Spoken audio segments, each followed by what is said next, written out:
Hi, this is Jim O'Neill. I'm Head of Global Economics Research at Goldman Sachs, and I'm going to talk to you about the world and the BRICs Dream. BRICS stands for Brazil, Russia, India and China, and is an acronym I dreamt up in 2001, soon after I took over running the economics department. The motives for me to do so were primarily twofold.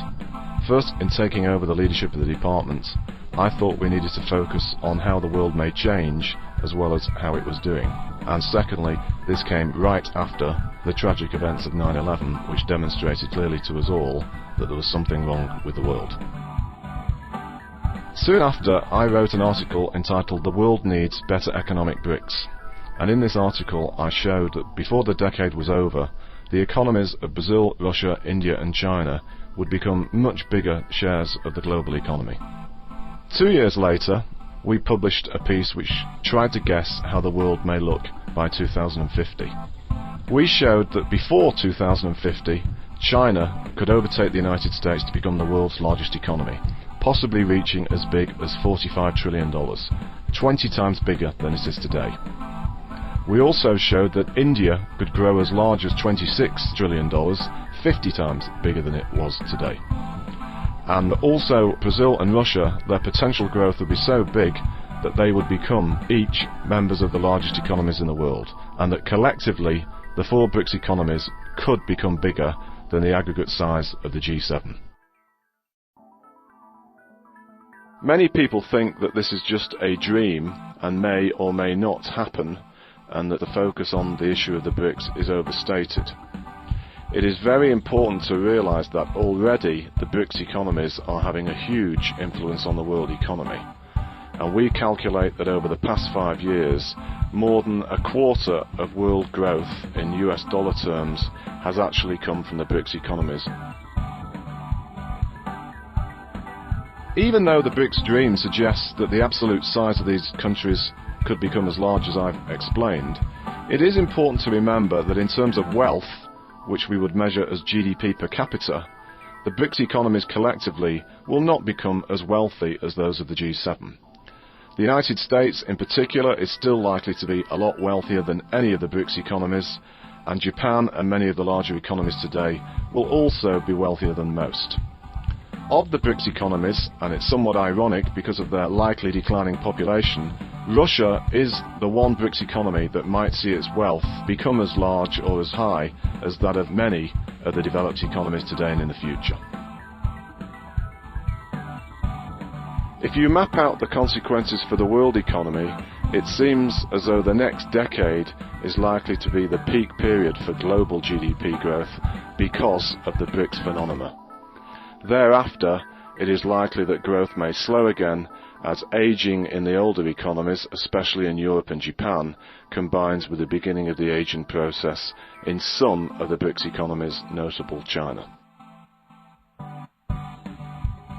The potential for the growth of the middle classes in the BRICS economies is spectacular, and as soon as the next decade, the numbers of people entering the middle classes, which I would broadly define as those with income over $3,000 per head, could grow by fourfold.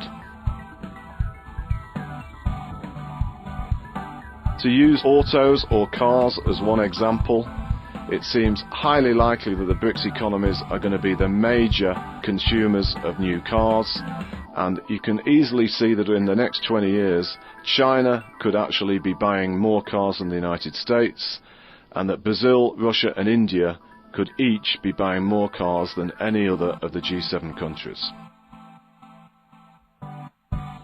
Another topical area the BRICS countries seems to be having a big influence relates to commodities and in particular energy. If you apply our BRICS projections to commodity markets and energy, you will see it concludes that over the next decade or so, on average, world energy demand will rise by around 2.5% per year, which compares to around 1.5% for the past 20 years. Without huge and permanent investments to try and boost supply, this suggests that energy prices and other commodity prices are likely to remain very strong over the next decade. If all of this comes true in terms of the BRICS potential growth, it means that the importance of the BRICS economies in global capital markets is also going to rise dramatically. Even if these countries keep a very similar set of financial markets as they have today, their share of global markets in terms of equities and bonds will still grow dramatically. If they choose to adopt similar systems to those that we have in the West, then the growth will be nothing short of spectacular. And these will offer fantastic opportunities for investors all over the world. It is not just the capital markets that could be exciting. The potential for the exchange rates of the BRICS economies is also pretty spectacular. If you look at the lessons of other economies that historically have shown the enormous potential we have suggested for the BRICS economies, many of those saw their exchange rates rise sharply too. In conclusion, it seems to me it is no surprise that the BRICS phenomena is attracting so much attention amongst investors and the general public at large. Over the next 45 years, it is possible, if BRICS countries pursue good economic policies, that their economies collectively could become the biggest in the world.